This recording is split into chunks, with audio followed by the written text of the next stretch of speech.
I am Emma Chen, 29 years old, standing in my cramped studio apartment in Portland when my phone rings with a number I don't recognize. The voice on the other end is crisp and professional, completely at odds with the chaos about to unfold in my life.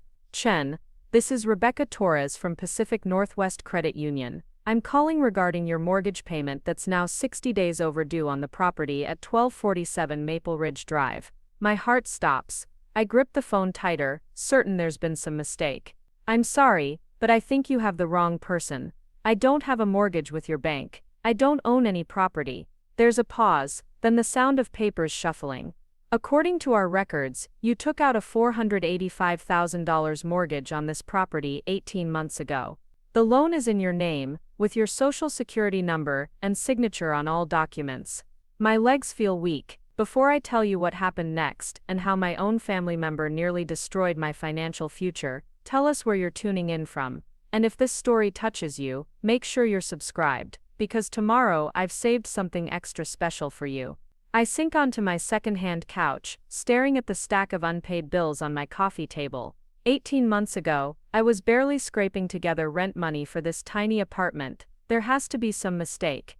I repeat, my voice barely above a whisper. Can you tell me what address you have on file for me? Rebecca rattles off an address I've never heard of in Lake Oswego, one of Portland's most expensive neighborhoods. My actual address, this modest studio in Southeast Portland, is nowhere in their system. The call with Rebecca ends with promises to investigate, but I'm left sitting in stunned silence, trying to process what I've just learned. Someone has taken out a massive mortgage in my name. Someone has been living in a house that legally belongs to me, according to the bank's records. Someone has access to my most personal information and has been using it for over a year without my knowledge. My first instinct is to check my credit report, something I realize with growing horror that I haven't done in months. I scramble to my laptop, fingers trembling as I navigate to the free credit monitoring website. The page loads slowly, each second stretching into eternity. When the report finally appears, I feel like I'm looking at someone else's life. 3 mortgages, 3 separate properties, each worth hundreds of thousands of dollars. A credit score that's plummeted from the healthy 750, I remember, to a devastating 520. Late payment notices, default warnings, and debt collections I never knew existed. The addresses are scattered across the Pacific Northwest. The Lake Oswego house Rebecca mentioned, another in Bend and a third in Seattle. Properties I've never seen, mortgages I never signed for, payments I never made. Each loan represents more money than I've earned in my entire working life. I grew up in a tight-knit family in Sacramento, the daughter of immigrants who worked multiple jobs to give me opportunities they never had. My parents, David and Lisa Chen, met in college and built a modest but comfortable life through sheer determination and careful financial planning. Dad worked as an engineer for the state transportation department, while Mom taught elementary school. They lived by simple principles: work hard, save money, and never spend what you don't have.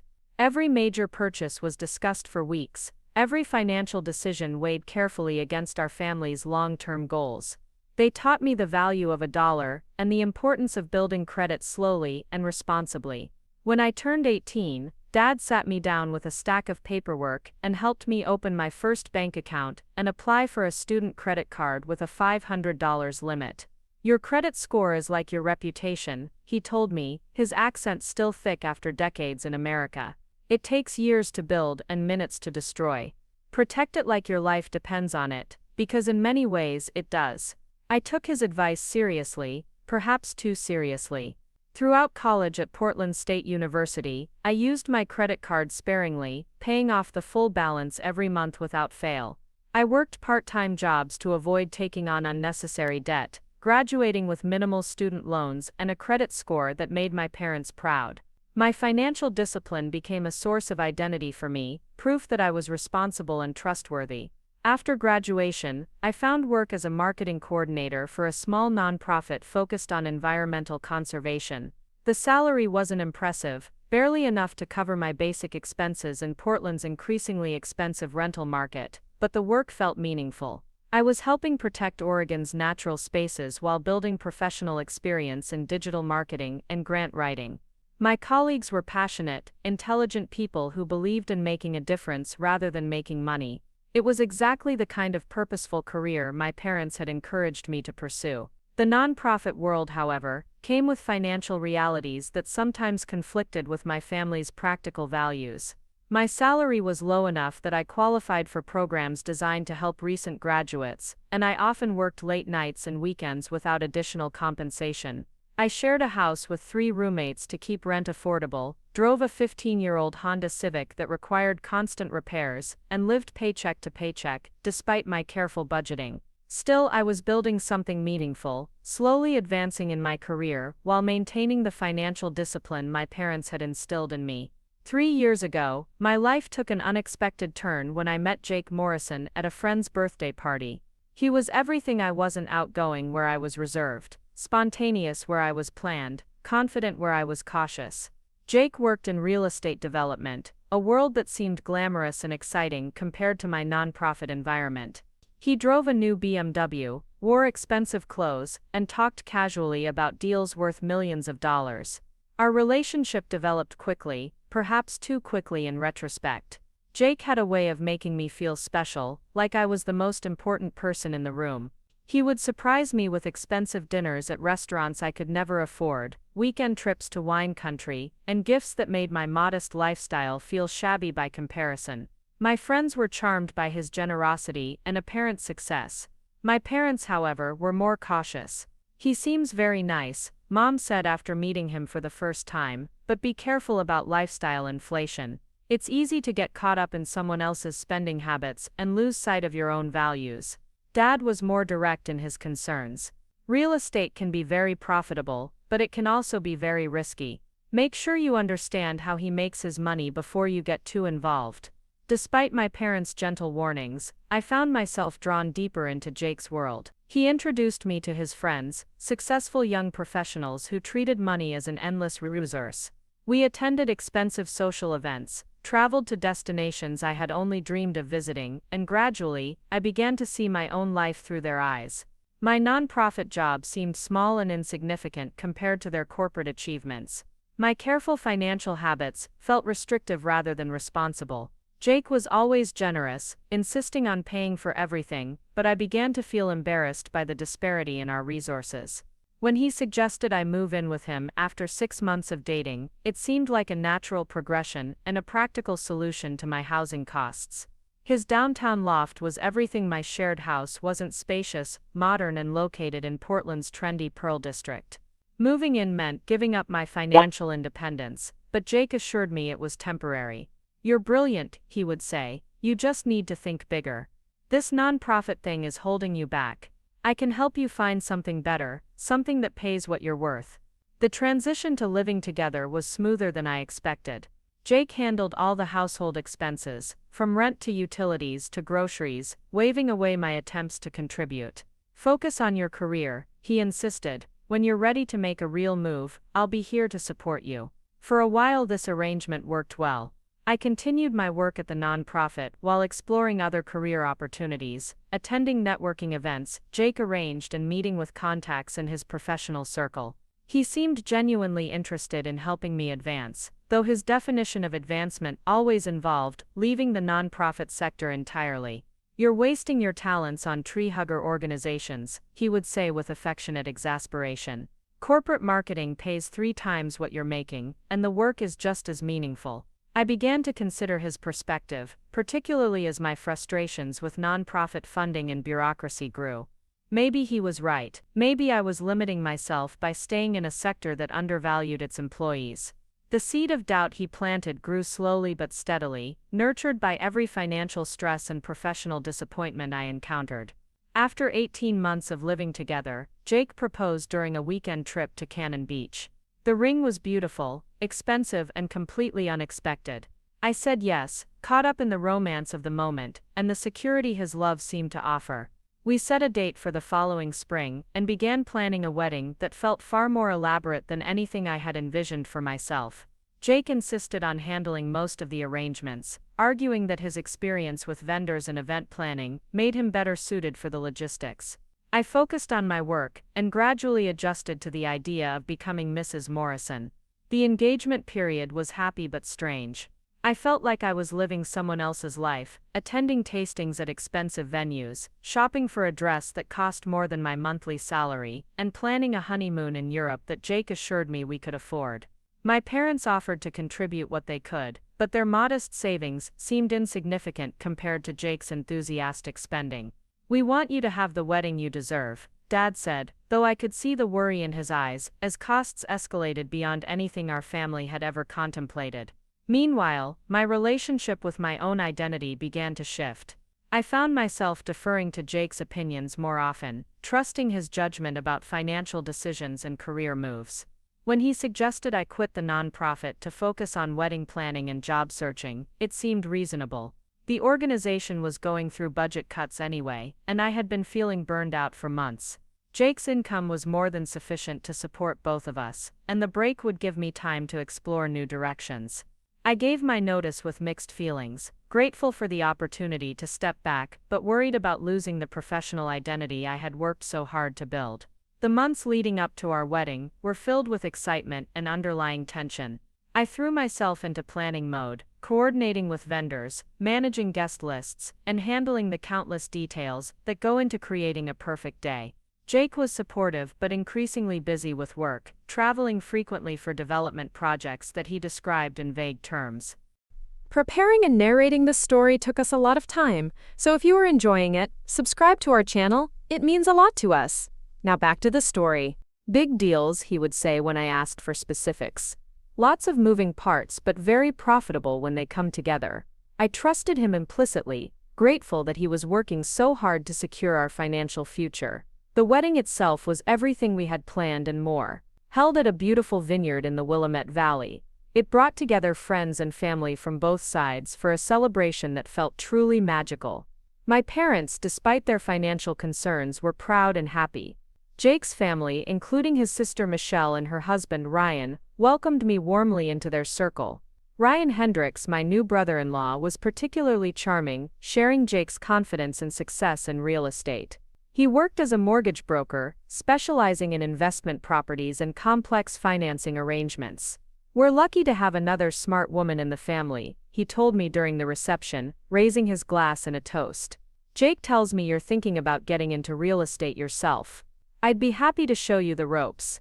After the honeymoon, a whirlwind tour of Italy that exceeded even my elevated expectations, we settled into married life with optimism and excitement. I began seriously job hunting, exploring opportunities in corporate marketing while keeping one foot in the nonprofit world. Jake was supportive but clearly hoped I would choose the more lucrative path. "You deserve to be compensated properly for your skills," he would say. "The corporate world values talent in a way nonprofits just can't afford to." Meanwhile, Ryan became a regular presence in our lives, often joining us for dinners and social events. He and Jake would spend hours discussing real estate deals, investment strategies, and market trends. I found their conversations fascinating, but largely incomprehensible, filled with terminology and concepts I had never encountered. When I expressed interest in learning more, both men were enthusiastic teachers, explaining the basics of property investment and mortgage financing. "Real estate is the foundation of wealth building," Ryan explained during one memorable dinner. "Most people think they can't afford to invest, but there are creative financing options that make it possible for anyone with good credit and steady income." 6 months into our marriage, Jake announced an opportunity that would require him to travel extensively for several months. A major development project in Vancouver had hit complications, and his company needed someone experienced to manage the local partnerships and regulatory approvals. The assignment would mean significant time apart, but the financial rewards were substantial. "It's a career-making opportunity," he explained, already mentally committed to accepting. "The bonus alone will set us up for our first investment property." I supported his decision, though the prospect of months alone in our expensive loft felt daunting. We had been discussing starting a family, and this assignment would delay those plans, but Jake assured me the sacrifice would be worth it. "Think of it as an investment in our future," he said. "When I get back, we'll be in a completely different financial position." I threw myself into my job search with renewed determination, finally accepting a position with a mid-sized marketing firm that offered significantly better compensation than my nonprofit work. The role involved developing digital marketing strategies for technology companies, work that felt meaningful in a different way than environmental conservation, but satisfied my need for intellectual challenge and professional growth. As Jake's departure date approached, Ryan offered to help me with anything I might need while my husband was away. "Family takes care of family," he said with a warm smile. Jake would do the same for Michelle if I were traveling. His offer felt genuine and comforting, particularly since I was still relatively new to Portland and hadn't built a strong local support network outside of our shared social circle. Ryan helped Jake and me review our financial arrangements before the Vancouver assignment began, ensuring I had access to all necessary accounts and understood our budget during his absence. He even offered to help me explore investment opportunities while Jake was away, suggesting that my new salary combined with Jake's assignment bonus might qualify us for our first rental property. "The market is hot right now," he explained, showing me listings and explaining financing options. "By the time Jake gets back, we could have everything ready to move forward." Jake's departure was emotional but exciting. We both felt like we were embarking on a new chapter, with his Vancouver success funding our transition into real estate investment and my career change positioning me for long-term professional growth. He promised to call every day and return for visits whenever possible. I promised to explore investment opportunities and maybe surprise him with a potential property when he returned. The first few weeks alone were actually liberating. I established new routines, explored Portland neighborhoods I had never visited, and threw myself into my new job with enthusiasm. The work was challenging and rewarding, and my colleagues appreciated my nonprofit background and fresh perspective on their technology clients. For the first time in months, I felt like myself again, independent and capable of managing my own life. Ryan checked in regularly, true to his promise, often inviting me to dinner with Michelle or including me in their social plans. I appreciated their kindness and gradually began to see Ryan as the supportive brother-in-law Jake had promised he would be. 2 months into Jake's assignment, Ryan approached me with what seemed like an incredible opportunity. He had identified a property in Bend that was perfect for our investment goals, a newly constructed house in a desirable neighborhood, priced below market value due to the builder's need for quick sale. "The numbers are perfect," he explained, spreading papers across our dining table. "Great rental potential, strong appreciation prospects, and I can arrange financing that requires minimal down payment." The property photos were impressive, showing a modern 3-bedroom house with mountain views and high-end finishes. Ryan had already run preliminary numbers with a lender and confirmed that my credit score and income, combined with Jake's employment history, would qualify us for an investor loan. "We need to move quickly," he stressed. "Properties like this don't stay on the market long, especially at this price point." I was excited but cautious, wanting to discuss such a major decision with Jake before proceeding. However, when I called him that evening, he was in meetings and couldn't talk at length. "Ryan knows what he's doing," he said, during our brief conversation. "If he thinks it's a good deal, we should trust his expertise." This is exactly the kind of opportunity we talked about. The next morning, Ryan presented me with a complete financing package, explaining that the lender was prepared to move forward immediately if we could provide the necessary documentation. He had already gathered most of what was needed, including employment verification, bank statements, and preliminary property inspections. "All we need is your signature on the loan application and a few supporting documents," he said, making the process sound simple and routine.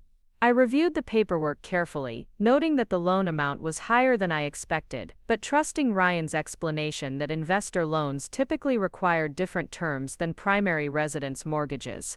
The monthly payment would be covered by projected rental income, with additional profit contributing to our long-term wealth-building strategy.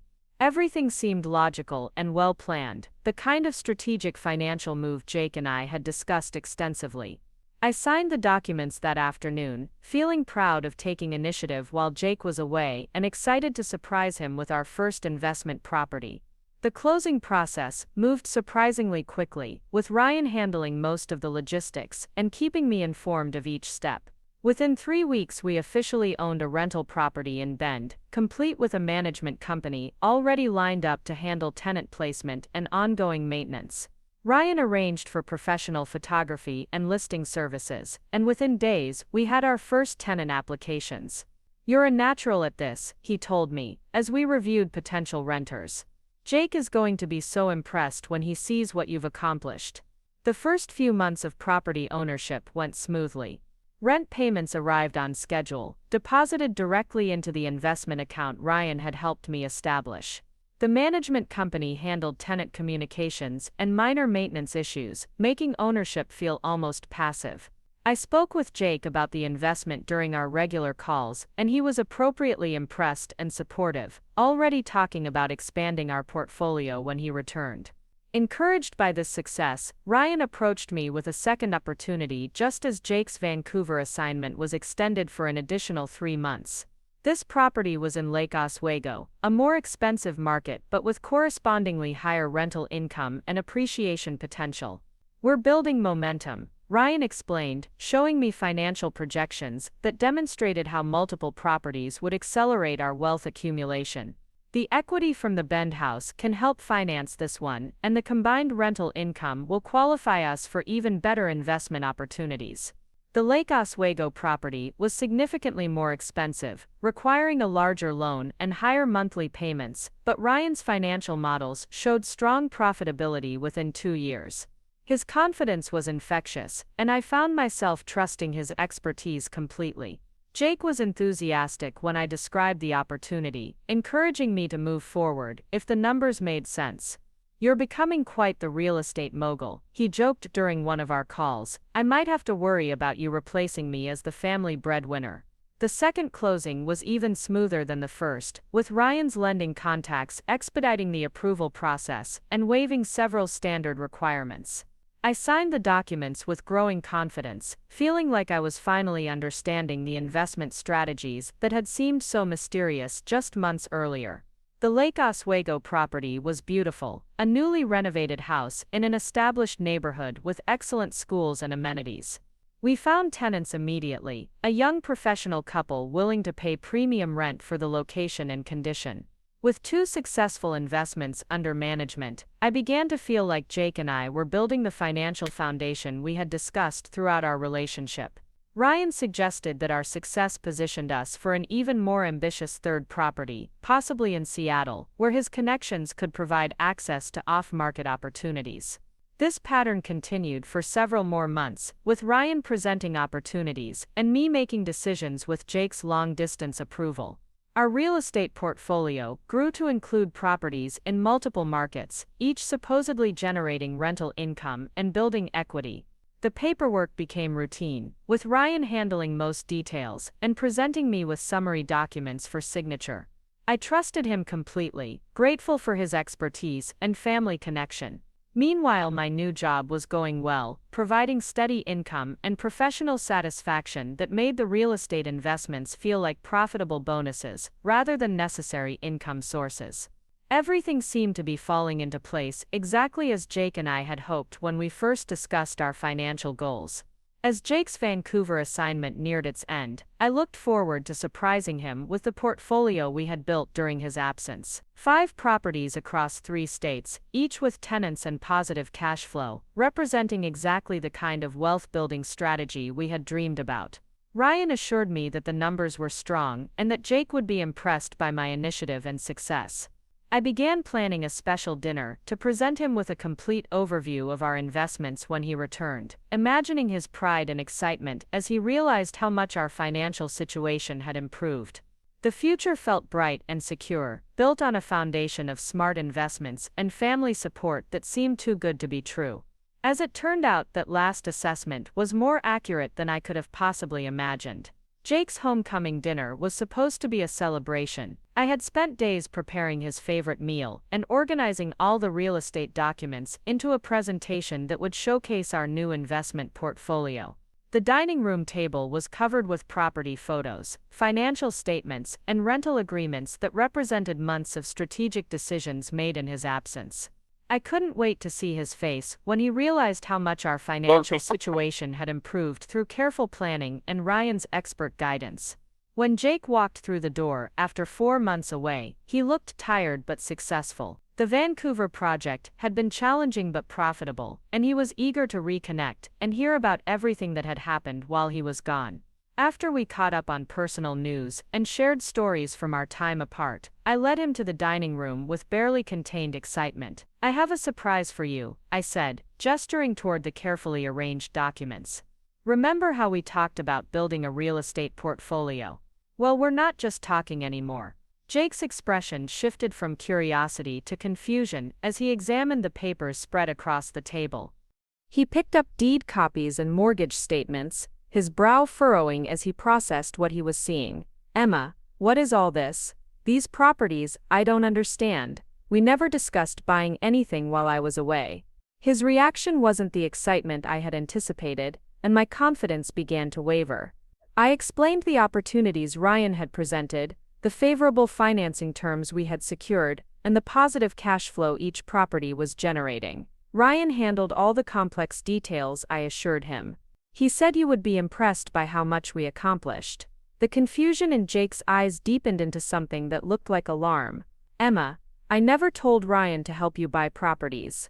We never discussed investment strategies before I left, and these loan amounts." He picked up a mortgage statement from the Lake Oswego property, studying the numbers with growing concern. "This payment is more than our entire monthly budget. How are we supposed to afford this?"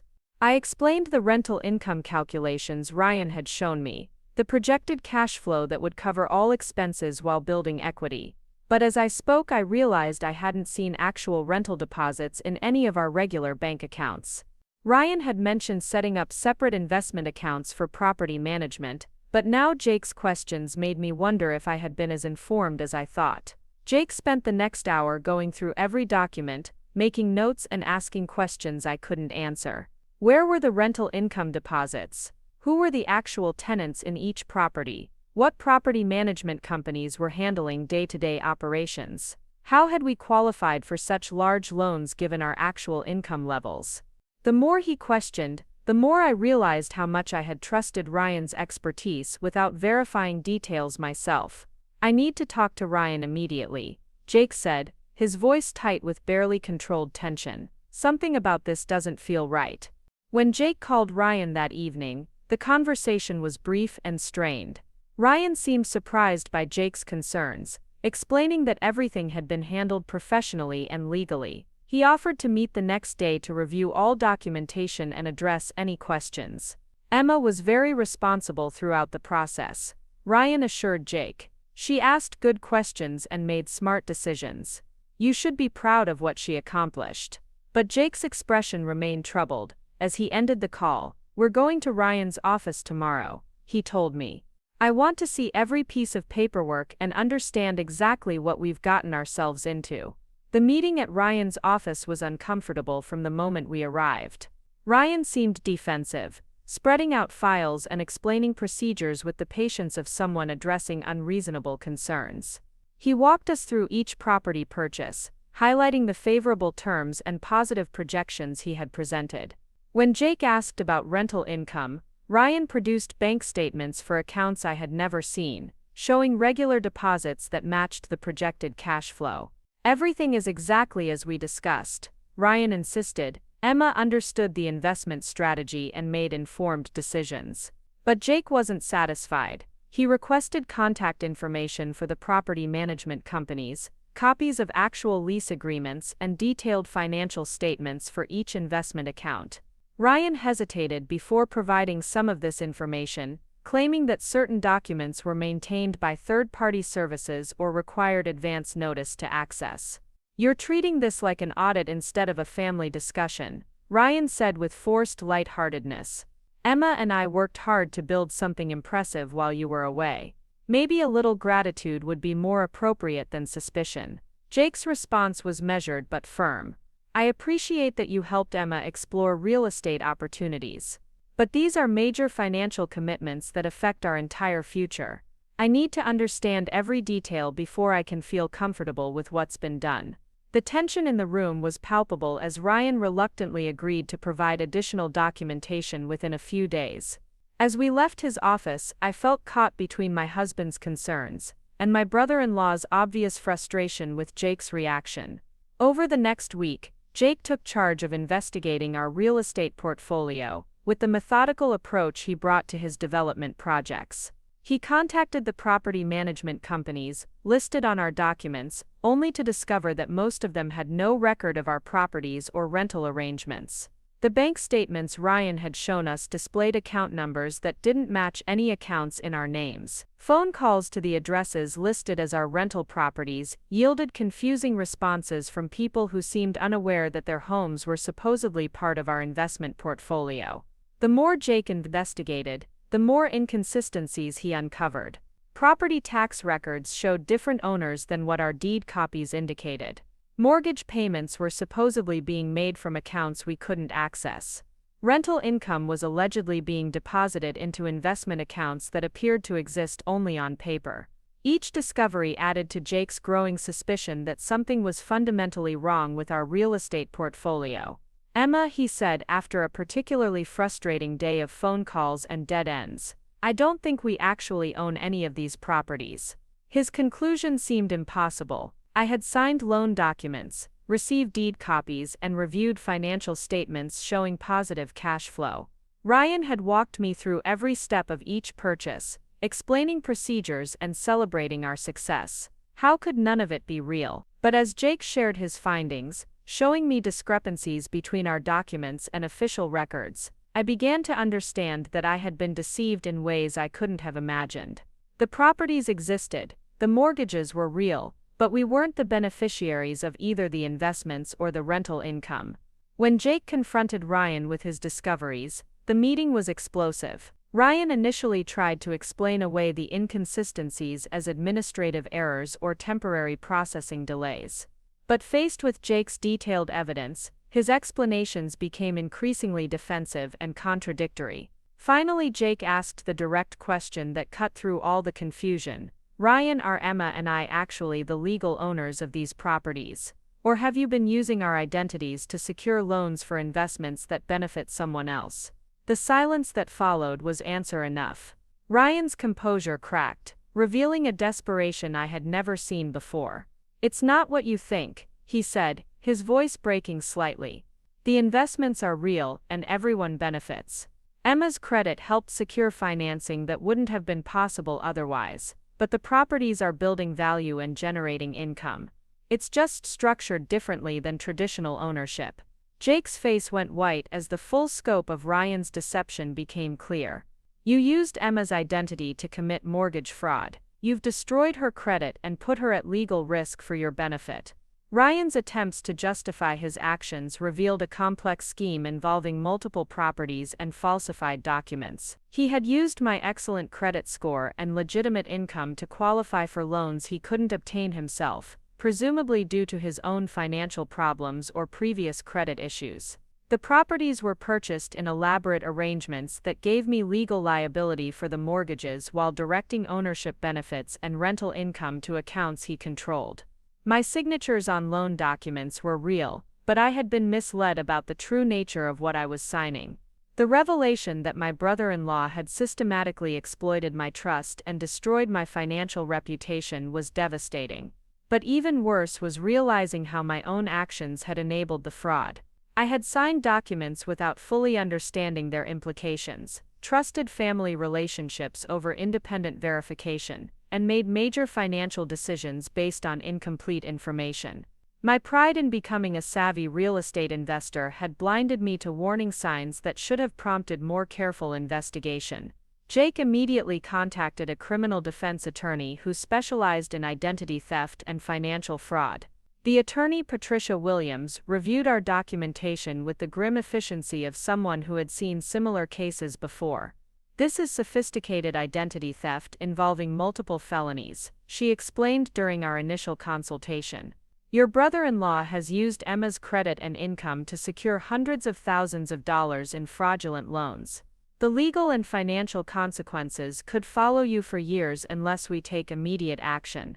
Patricia outlined the steps necessary to protect my interests and document the fraud for law enforcement. We needed to file police reports, contact credit bureaus, notify mortgage companies, and gather evidence of Ryan's deception. The process would be complex and time-consuming, requiring us to prove that I had been deceived rather than willingly participating in the scheme. Cases like this often involve family members, which complicates prosecution because victims sometimes appear to have given consent, Patricia warned. We need to build a clear case showing that Emma was misled about the nature of these transactions. The first step was documenting the extent of the damage to my credit and financial standing. When Patricia ordered comprehensive credit reports, the results were worse than we had feared. Beyond the 3 properties Jake had discovered, there were additional mortgages, credit cards, and loans I had never known existed. My credit score had plummeted to the point where I couldn't qualify for a basic credit card, let alone future home loans or major purchases. The total debt attributed to my name exceeded $1 million, representing obligations I could never hope to repay on my actual income. Each fraudulent account revealed new aspects of Ryan's scheme. Credit cards had been opened using my information and used for purchases I had never made. Personal loans had been secured with my employment verification and used for purposes I had never authorized. Even my bank account information had been compromised, with unauthorized automatic payment arrangements draining money I didn't know was being taken. The systematic nature of the fraud suggested months or years of planning and execution, making me wonder how long Ryan had been collecting my personal information and planning to exploit our family relationship. Jake took leave from his job to help me navigate the complex process of reporting the fraud and beginning recovery efforts. Each government agency, financial institution, and service provider required different forms of documentation and proof of identity theft. We spent days on hold with customer service representatives, explaining the same story repeatedly while providing the same evidence to multiple investigators. The bureaucratic maze was exhausting and demoralizing, particularly when some representatives seemed skeptical that I hadn't willingly participated in the fraudulent activities. Meanwhile, Ryan had disappeared. His office was closed, his phone went directly to voicemail, and Michelle claimed she had no idea where he had gone. When we tried to reach him through mutual friends and family members, we discovered that Ryan's financial problems extended far beyond his scheme involving my identity. Multiple people were looking for him, including business partners, creditors, and apparently other victims of similar fraud. The scope of his criminal activities was much larger than the damage he had inflicted on my credit and finances. The police investigation moved slowly, hampered by the complexity of the financial crimes and Ryan's apparent flight from the jurisdiction. Detective Sarah Martinez, who specialized in white-collar crime, explained that identity theft cases involving family members were particularly challenging to prosecute. Victims often have voluntary relationships with perpetrators that complicate the legal definition of theft, she said. We need to prove that you were deceived rather than complicit, which requires extensive documentation and witness testimony. As weeks passed without progress in locating Ryan or recovering any stolen assets, I began to understand that the financial damage might be permanent regardless of any eventual criminal prosecution. The fraudulent debts would remain on my credit report during the investigation, preventing me from qualifying for legitimate loans or credit. Even if Ryan was eventually prosecuted and convicted, the chances of recovering money to pay off the fraudulent obligations were minimal. I faced the possibility of bankruptcy or years of legal battles to clear my name and restore my financial standing. The emotional toll of the fraud was as devastating as the financial consequences.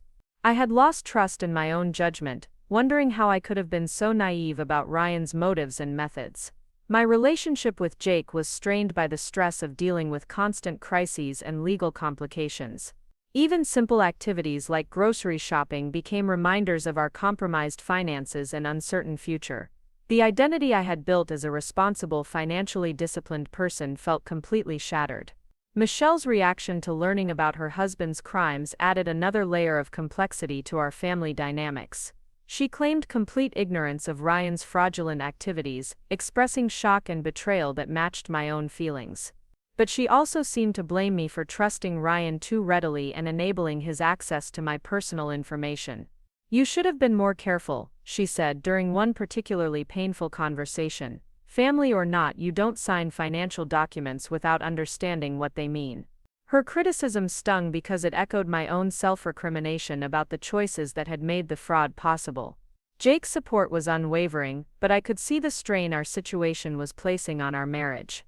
He had returned from Vancouver expecting to restart our life together and plan for the future we had discussed.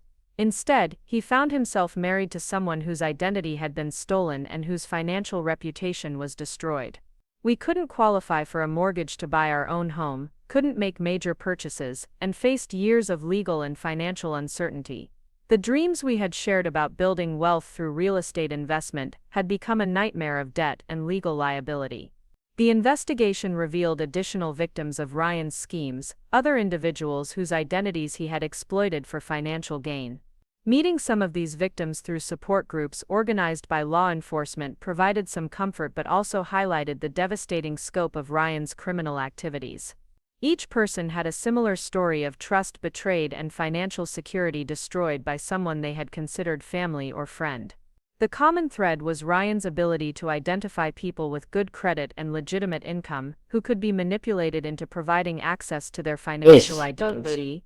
As the criminal investigation continued, Patricia recommended that we consider civil litigation to recover damages and protect my interests. Even if Ryan is eventually convicted, criminal prosecution focuses on punishment rather than victim compensation, she explained. Civil litigation allows us to pursue recovery of actual damages and seek court orders protecting your financial interests. The prospect of additional legal expenses and prolonged litigation was daunting, but it seemed like the only path toward eventual financial recovery. 6 months after discovering the fraud, we were no closer to resolving the financial chaos Ryan had created. The criminal investigation remained active but had produced no arrests or recovered assets. My credit remained destroyed, with new fraudulent accounts occasionally appearing despite our efforts to secure my personal information. Jake and I had depleted our savings paying for legal representation and living expenses while dealing with the ongoing crisis. The future that had seemed so promising just months earlier was clouded by uncertainty and financial insecurity that might persist for years. The realization that someone I had trusted as family could systematically destroy my financial life for their own benefit was a betrayal that went deeper than money. Ryan had exploited not just my credit and income, but my fundamental beliefs about family loyalty and trust. He had turned my own generosity and willingness to help against me, using my desire to contribute to our family's success as a tool for his criminal schemes. The psychological damage of that betrayal would take as long to heal as the financial consequences would take to resolve. But even in the depths of this crisis, I was beginning to understand that survival required action rather than despair. Ryan's crimes had victimized me, but my response would determine whether I remained a victim or became a survivor. The next phase of this nightmare would test everything I had learned about resilience, determination, and the true meaning of family support. Jake and I were about to discover that sometimes the worst betrayals reveal the strongest foundations and that fighting back requires courage we never knew we possessed. The breakthrough came from an unexpected source. Detective Martinez called on a Tuesday morning with news that changed everything. "We found Ryan," she said, her voice carrying a mixture of satisfaction and urgency. "He's been arrested in Phoenix on similar charges involving identity theft and mortgage fraud. More importantly, he's decided to cooperate with prosecutors in exchange for a reduced sentence." My hands trembled as I absorbed this information. After 8 months of legal limbo and financial devastation, we finally had the chance to confront the person who had destroyed my life. Ryan's cooperation meant he would provide detailed information about his fraudulent schemes, including the specific methods he had used to exploit my identity and the location of any recoverable assets. Patricia had warned me that cooperation deals often fell through, but this represented our first real hope for resolution. The federal prosecutor assigned to Ryan's case, David Chen, scheduled a meeting to discuss Ryan's confession and its implications for my situation. David was a serious man in his 40s who specialized in financial crimes, and his confidence was reassuring after months of uncertainty. Ryan's admitted to operating an extensive identity theft ring involving at least 12 victims, he explained. Your case was particularly sophisticated because of the family relationship and the extended time frame, but that also means we have more evidence to work with. Ryan's confession revealed the calculated nature of his crimes in devastating detail. He had been planning to exploit my identity for over a year before the first fraudulent transaction, carefully gathering personal information through our family relationship and social interactions. The real estate investments I thought I was making were elaborate shell games designed to transfer valuable assets to accounts he controlled while leaving me liable for massive debts. Even the rental income I thought we were receiving had been fabricated using funds from other fraudulent activities. The scope of Ryan's criminal enterprise was staggering. Beyond my case, he had defrauded business partners, falsified loan applications for clients, and operated fake property management companies to hide his activities. The Phoenix arrest came after a victim in Arizona hired a private investigator who traced multiple fraudulent transactions back to Ryan's network of shell companies and false identities. His downfall had been greed and overconfidence, expanding his operations beyond what he could effectively manage and control. Patricia and I met with Ryan's public defender to discuss the terms of his cooperation and what it meant for recovering my stolen identity and finances. The meeting took place in a sterile conference room at the federal courthouse, and seeing Ryan again after months of devastation was surreal. He looked older and defeated, wearing an orange jumpsuit and speaking in a subdued voice that contrasted sharply with the confident entrepreneur I had once trusted. Ryan's apology was lengthy but felt hollow. He claimed that financial desperation had driven him to make increasingly poor decisions, starting with small deceptions that escalated into systematic fraud. "I never intended for it to go this far," he said, avoiding eye contact. "I thought I could make the investments work and pay everything back before anyone got hurt." His explanation revealed a delusional belief that his fraudulent activities were temporary solutions rather than serious crimes with lasting consequences. The cooperation agreement required Ryan to provide complete documentation of his fraudulent activities, including bank records, property deeds, and communication records that proved my lack of knowledge about the true nature of the transactions. More importantly, he agreed to transfer ownership of any recoverable assets to victims and assist in unwinding the complex financial arrangements he had created. David warned that asset recovery would be limited since Ryan had spent most of the stolen money on personal expenses and failed investments. The first concrete result of Ryan's cooperation was the discovery of one property that could be recovered and sold to help pay down the fraudulent debts. A house in Spokane had been purchased using my credit but remained in my legal name due to Ryan's oversight in transferring ownership to his shell companies. Patricia immediately filed motions to assert my ownership rights and prevent any attempts by Ryan's other creditors to claim the property as part of his assets. The legal process of recovering and selling the Spokane property took 3 months, during which time we held our breath hoping that no additional complications would arise. When the sale finally closed, the proceeds were barely enough to pay off one of the 3 major fraudulent mortgages, but it represented the first tangible progress toward resolving the financial nightmare. Seeing actual money applied to reduce the fraudulent debts made the abstract legal proceedings feel real and meaningful. Ryan's cooperation also provided the evidence needed to prove my innocence to credit reporting agencies and financial institutions. The detailed confession and supporting documentation showed clearly that I had been deceived about the nature of the transactions and had never received any benefit from the fraudulent activities. Armed with this evidence, Patricia began the systematic process of challenging every fraudulent debt and negative credit reporting associated with Ryan's crimes. The credit repair process was almost as complex as the original fraud investigation. Each creditor required different forms of proof, and some institutions were more cooperative than others in correcting their records. We spent weeks documenting my legitimate financial history and contrasting it with the fraudulent activities to establish clear patterns of deception. Slowly, negative items began disappearing from my credit reports as institutions acknowledged that I had been a victim rather than a participant. Jake's support throughout this process was unwavering, but I could see the toll that months of crisis management had taken on our marriage.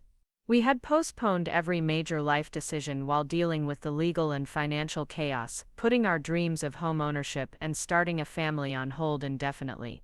The stress of constant uncertainty and limited finances had strained our relationship in ways we were still learning to address. The criminal trial provided another opportunity for closure and justice. Ryan pled guilty to multiple felony charges including identity theft, mortgage fraud, and money laundering, receiving a sentence of 7 years in federal prison. During the sentencing hearing, I had the opportunity to read a victim impact statement that captured the full scope of damage his crimes had inflicted on my life and marriage. Standing before the judge and addressing Ryan directly was both terrifying and empowering. I described the months of financial terror, the destruction of my credit and reputation, and the ongoing struggles to rebuild trust and security in my life. "You didn't just steal money," I told him, "you stole my sense of safety and my ability to trust my own judgment. You turned family relationships into weapons and made me doubt everything I believed about loyalty and love." Ryan's sentencing brought legal closure but couldn't immediately undo all the damage his crimes had caused. My credit score had improved significantly but still reflected the residual effects of the fraudulent activities. Some debts remained in dispute, requiring ongoing legal action to resolve. The emotional trauma of the betrayal continued to affect my daily life and relationships in ways that would take years to fully address. However, the investigation and prosecution had also revealed my own strength and resilience in ways I hadn't expected. I had navigated complex legal proceedings, learned to advocate for myself with financial institutions, and developed expertise in identity theft recovery that could help other victims. Patricia suggested that my experience and knowledge might be valuable to nonprofit organizations that assisted fraud victims, transforming my suffering into a resource for helping others. The civil litigation against Ryan proceeded parallel to the criminal case, focusing on recovering additional damages and ensuring that any future assets he might acquire could be claimed by victims. While Ryan had limited assets available for immediate recovery, the civil judgment would follow him for decades, providing a legal mechanism for claiming any income or property he might eventually obtain. Michelle's reaction to her husband's conviction was complicated and painful. She filed for divorce immediately after his sentencing, claiming that she had been as deceived as the other victims about his criminal activities. However, her efforts to distance herself from Ryan's crimes were complicated by financial benefits she had received from his fraudulent activities, including expensive purchases and lifestyle improvements that had been funded by stolen money. The divorce proceedings revealed additional hidden assets and financial arrangements that Ryan had concealed from prosecutors, leading to new investigations and potential additional charges. Michelle's cooperation with these investigations was limited, as she claimed ignorance about the source of money Ryan had spent on their household and personal expenses. The family relationships that had once seemed supportive and loving were permanently altered by the revelations of systematic deception and criminal activity. 2 years after the initial discovery of the fraud, Jake and I had successfully restored most of my credit and eliminated the majority of fraudulent debts. The process had been exhausting and expensive, requiring thousands of dollars in legal fees and countless hours of documentation and advocacy. But we had also developed new skills and knowledge that made us more effective advocates for ourselves and more cautious about financial decisions. Our marriage had survived the crisis stronger than before, bonded by the shared experience of fighting against injustice and supporting each other through extended difficulties. We had learned to communicate more effectively about money and trust, developing systems for making financial decisions that protected us from future exploitation while allowing us to pursue our goals with appropriate caution. The dream of real estate investment had evolved into a more sophisticated understanding of wealth building and risk management. We eventually purchased our first home using my restored credit, but only after extensive research and independent verification of every aspect of the transaction. The experience of being defrauded had made us more careful but also more confident in our ability to recognize and avoid predatory practices. I began volunteering with a nonprofit organization that helped identity theft victims navigate the recovery process, using my experience to guide others through the complex legal and financial challenges I had faced. The work was emotionally difficult but deeply meaningful, transforming my trauma into a resource for helping others reclaim their lives and financial security. The final resolution came when Ryan was ordered to pay restitution to all victims as a condition of his eventual parole. While the amount he owed far exceeded his ability to pay immediately, the legal obligation would follow him for the rest of his life, ensuring that any future income or assets could be claimed by the people he had harmed. Justice was slow and incomplete, but it was real and legally enforceable. Looking back on the experience, I realized that my brother-in-law's betrayal had taught me valuable lessons about resilience, advocacy, and the importance of independent verification in all financial decisions.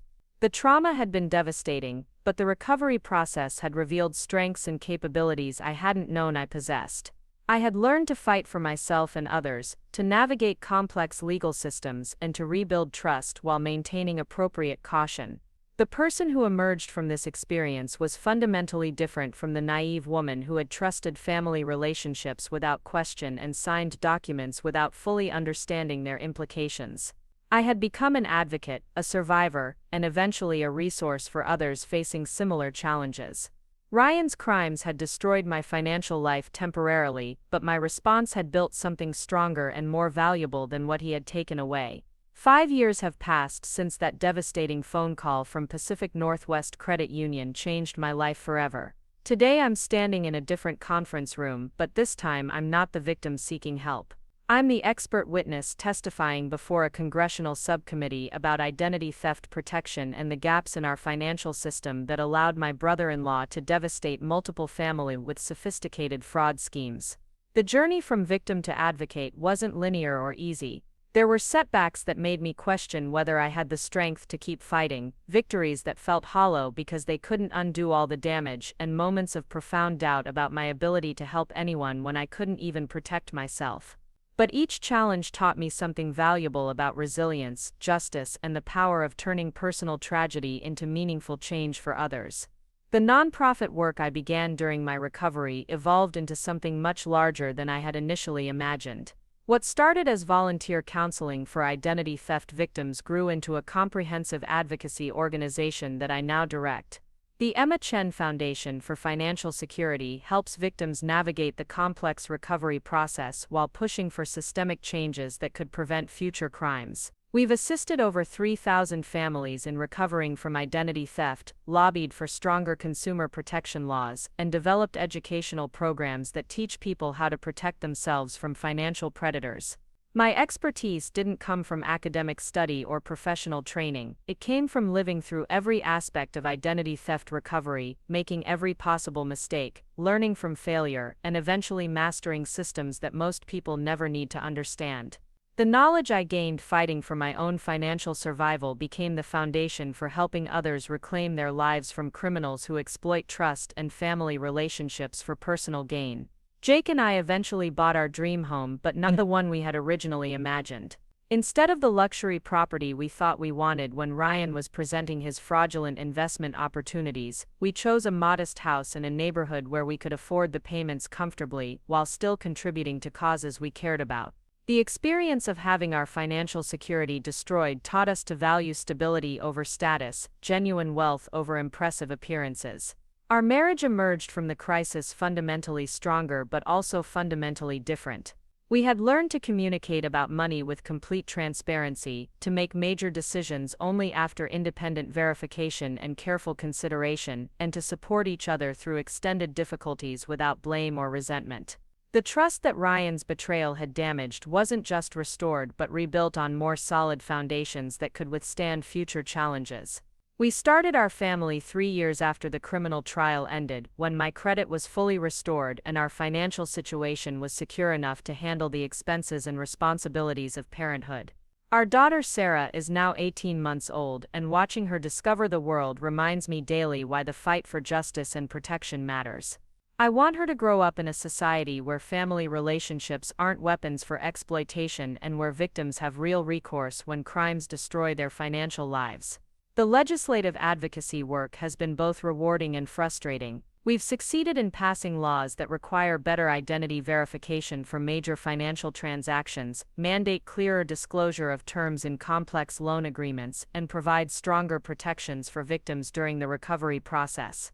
But the financial industry's resistance to changes that might reduce their profits means that every improvement requires sustained effort and political pressure that can take years to achieve meaningful results. One of our most significant victories was the passage of the Family Financial Protection Act, which creates special procedures for cases where identity theft involves family members or close personal relationships. The law recognizes that traditional fraud protections often fail when victims have voluntary relationships with perpetrators, providing additional safeguards and recovery mechanisms for these particularly devastating crimes. Ryan's case became the primary example used to demonstrate why these protections were necessary. The educational component of our work focuses on teaching people to recognize warning signs of financial exploitation and providing practical tools for protecting personal information. We've developed workshops for high schools, community colleges, and senior centers that explain how identity thieves operate and what steps individuals can take to minimize their vulnerability. The goal isn't to make people paranoid about every financial interaction, but to give them the knowledge needed to make informed decisions about trust and risk. My relationship with Michelle never recovered from Ryan's crimes and the aftermath of his prosecution. She eventually moved across the country and remarried, starting over in a place where nobody knew about her connection to one of the region's most notorious identity theft cases. I understand her need to escape the association with Ryan's crimes, but her unwillingness to acknowledge the damage he inflicted on victims made reconciliation impossible. Some relationships cannot survive the revelation of fundamental differences in values and accountability.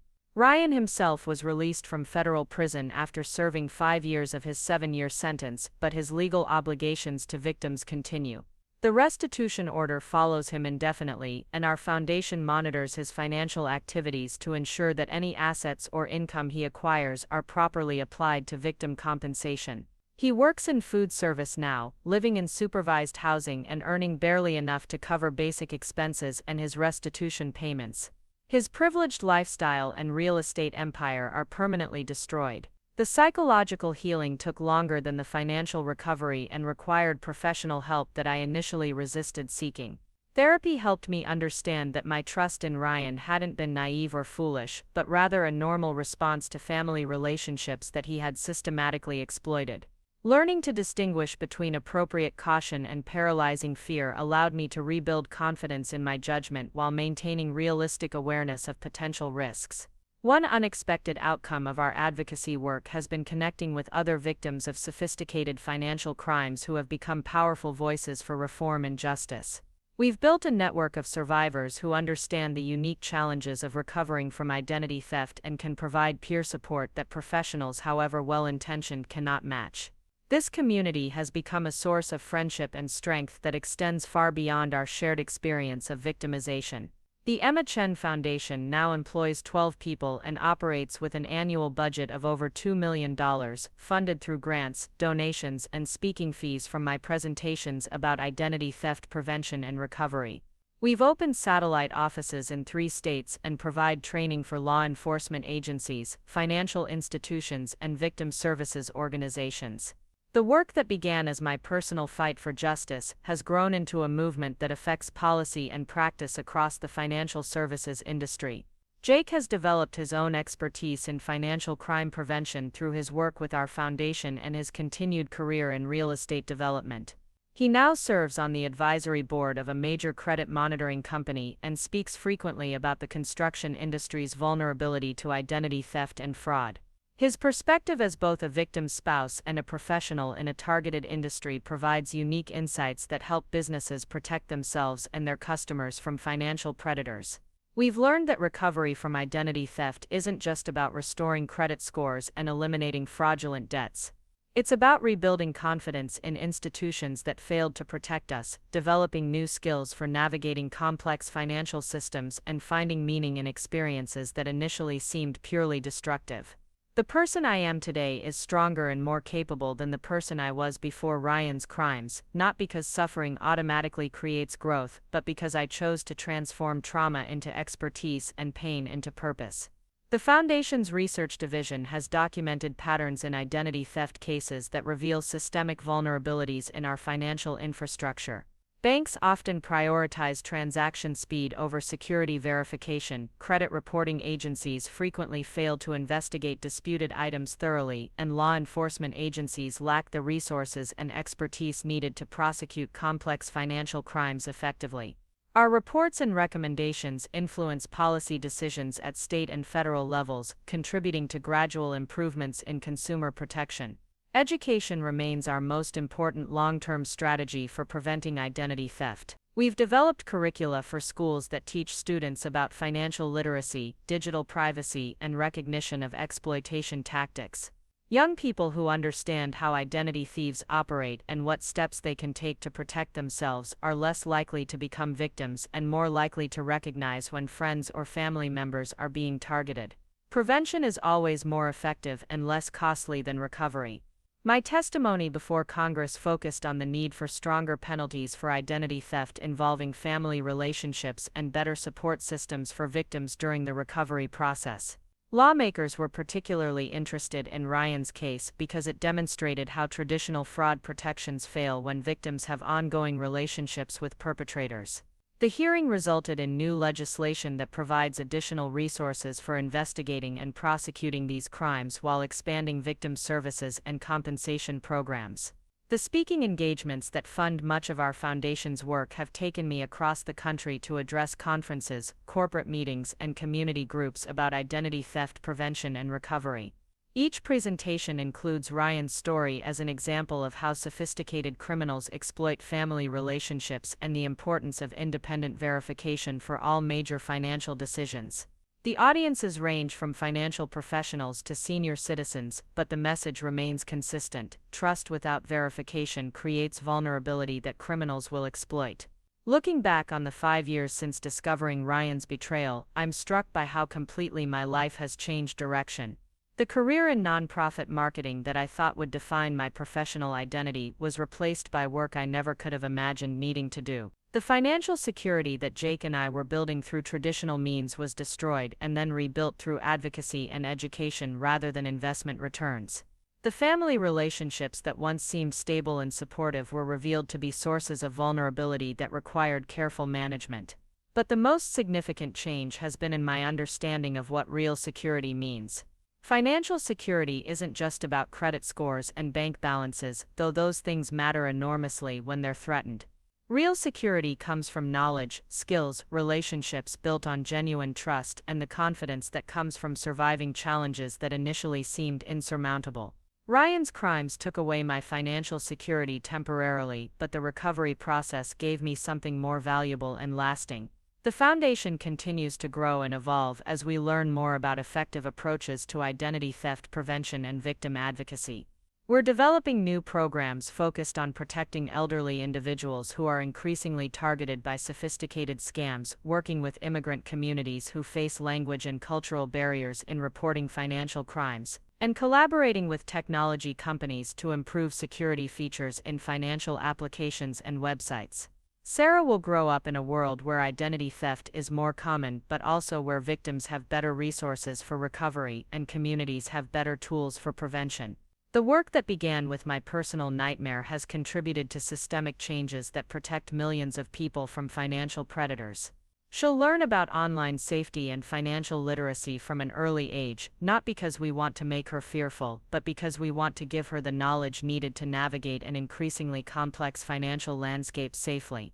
The Emma Chen Foundation's success has attracted attention from national organizations and government agencies interested in replicating our approaches in other regions. We're now training staff for similar organizations across the country and developing standardized curricula that can be adapted for different communities and populations. The model we've created through years of trial and error is becoming a template for effective identity theft victim advocacy nationwide. As I finish preparing my remarks for tomorrow's presentation to the National Association of Attorneys General, I'm reminded of how far this journey has taken me from that terrifying phone call 5 years ago. The woman who answered Rebecca Torres' call about an overdue mortgage payment could never have imagined testifying before Congress, directing a national advocacy organization, or helping thousands of families recover from financial crimes. But trauma and recovery have a way of revealing capabilities we never knew we possessed and creating opportunities we never could have planned. Ryan's betrayal was devastating, but my response to it has been transformative. The choice to fight back rather than simply endure, to help others rather than focus solely on personal recovery, and to advocate for systemic change rather than accept individual injustice has created a life of purpose and impact that I find deeply fulfilling. The Foundation's work will continue long after I'm no longer involved, protecting future generations from the financial predators who exploit trust and family relationships for personal gain. Tomorrow, Jake and I will celebrate the 5th anniversary of our Foundation's incorporation with the staff and board members who have made our work possible. We'll share stories about families we've helped, laws we've influenced, and criminals we've helped prosecute. But we'll also remember that every victory represents someone else's tragedy and that our work is only necessary because people like Ryan continue to exploit the financial system's vulnerabilities and their victims' trust. The fight continues because new schemes emerge constantly, new victims need help daily, and new opportunities for prevention and protection appear regularly. But I face each challenge with confidence earned through surviving the worst betrayal I could imagine and transforming it into meaningful work that helps others. The foundation that bears my name represents not just my recovery from identity theft, but my commitment to ensuring that other families don't face the same devastation without support, resources, and hope for justice. Up next, you've got 2 more standout stories right on your screen. If this one hit the mark, you won't want to pass these up, just click and check them out.